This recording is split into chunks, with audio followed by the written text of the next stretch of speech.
Welcome back to another episode of Backpacking Latin America, in which two Irish people make their way from Mexico to Brazil over land, whilst trying to steer clear of anything related to Ireland. You rejoin us from Argentina's bustling capital city, Buenos Aires, where we had already settled in at the Millhouse Hostel, seen some of the sights, and dipped our toes into the world of tango. But our exploration of this city was far from over, and the next activity was waiting for us. In a little bit of a rush this morning, we had to go to Western Union to get cash, and of course we were waiting for maybe an hour and a half because the place was jointed. We are doing a proper guided walking tour of the centre of the city today, and it's starting in about 5 minutes, and we've a 13-minute walk.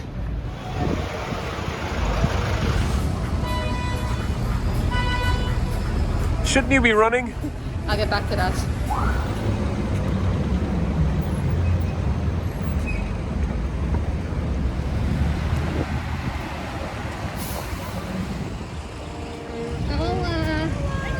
Needed our coffee. What does it take to go cups?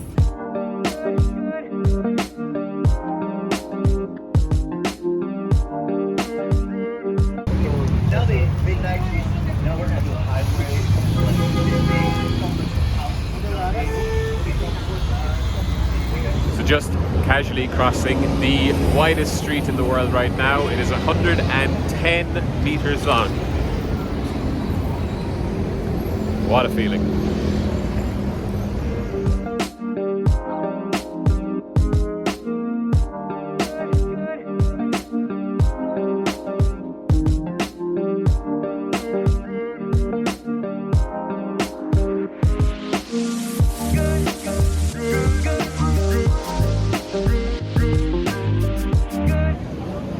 Tour finished. It was absolutely brilliant. We were so excited to come to the Irish pub here afterwards to get a drink where there's potentially Guinness, but it's goddamn closed. Then we received a call from home. The news was good, although you wouldn't know it from our faces. Our friends just got engaged. Congratulations. You could be married by the time this video actually comes out. That evening we jumped in a taxi and enjoyed a drive through the city centre at night. I also used this time to practice some newly learned Spanish with our taxi driver. Me gusta, me encanta. Our destination this evening was a steakhouse. Nothing that would blow the budget, but still fairly well regarded, according to TripAdvisor anyway. We were long overdue some proper Argentinian steak, and we were not disappointed. Just look at the size of these.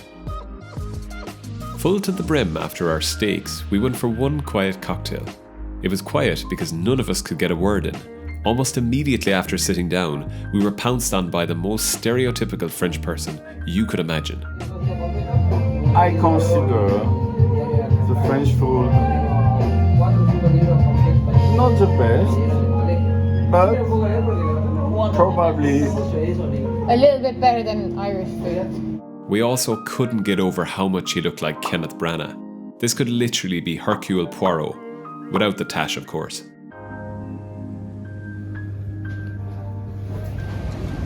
I am currently standing in the oldest plaza in Buenos Aires, Plaza de Mayo. And to us, the majority of Buenos Aires has kind of looked like this. Grand, almost Parisian. But the place that we're going to today apparently is a lot different. Welcome to La Boca. This vibrant area of the city is renowned for its colourful buildings, lively atmosphere and rich cultural heritage.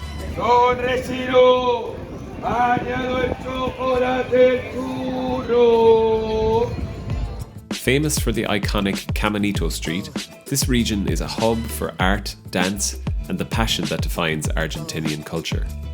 Only a stone's throw from the heart of La Boca is the home ground of the legendary Boca Juniors football club.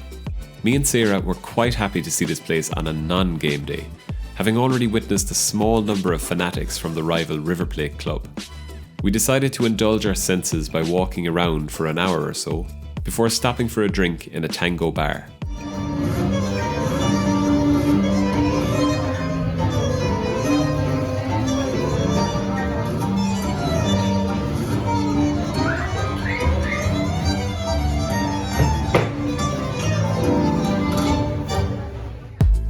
Before the day was out, we had some unfinished business to attend to.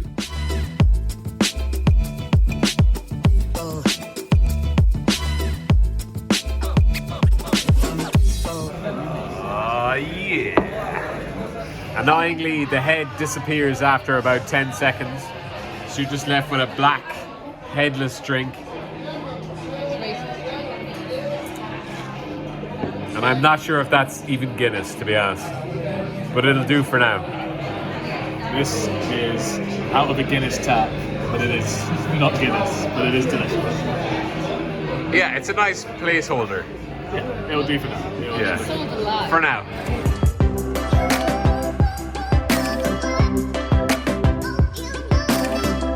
Bye!